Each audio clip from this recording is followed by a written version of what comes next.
The AQA Specimen paper starts off with 20 multiple choice questions. The first 5 will be discussed during this video. The first question starts with: diseconomies of scale occur when? Diseconomies of scale does occur when average costs rise due to the growth of a firm. Below is a diagram showing average total cost and output for this firm. Costs are minimised at the lowest point of this curve, at C star, when output is Q star. Any output above Q star will result in the average total costs increasing, and this is known as diseconomies of scale.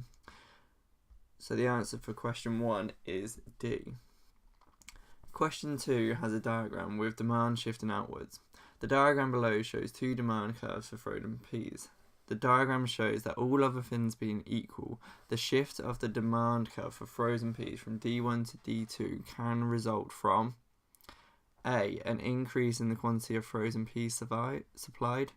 We are only looking at demand curves, so there's no supply curves on there. And just because there's more supplied, it doesn't mean that more will be demand or anything like that. They are 2 separate curves. So A is wrong. B, an increase in the price of frozen peas. If there was an increase in the price of frozen peas, this would be a movement along the demand curve. It would actually be a movement up the demand curve, which is not the case. We are seeing demand curve shift out, so it's not B either. C, a change in consumers' preferences for frozen peas. This is the answer, because if individual consumers' preferences change, then the demand curve will shift. If they change and they're favourable to frozen peas, so they prefer frozen peas, then the demand curve would shift outwards from D1 to D2. D is a decrease in the price of a substitute for frozen peas. A substitute for frozen peas means that there's another good that is easily able to be chosen, and the consumer will be maybe indifferent from consuming the two. If there's a decrease in the price of this substitute, it means that that good is now relatively cheap compared to frozen peas.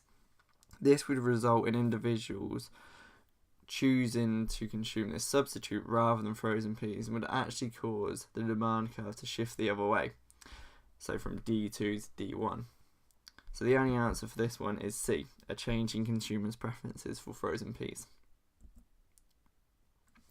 Question 3 asks: a key distinction between merit goods and demerit goods is that a merit good usually gives a rise to a positive externality, and a demerit good is known as a bad good and usually has a negative externality. So the answer for this question is A. The consumption of merit goods usually gives a rise to positive externalities and not negative externalities. Question 4 asks: a profit maximising firm with market power is most likely to use this market power to... When we are looking at market power, we say that in perfect competition, no firm or consumer has the ability to influence the price. Prices are determined by supply and demand. However, when we move to market power, the firms start to have more and more power to influence the market price. Therefore, the answer is B. And a profit maximising firm will use this market power to charge higher prices than firms with little market power. Question 5 asks: if the demand for a product is unit elastic, for a given percentage increase in the price, total revenue will... So we're looking at the price elasticity of demand. Price elasticity of demand looks at the increase in quantity demand, the proportional change in quantity demanded against the proportional change in the price. If we have unit elastic, that means that these change at the same amount. So as the price increases, quantity increases proportional, and this means that revenue will remain unchanged. So the answer to this question is D.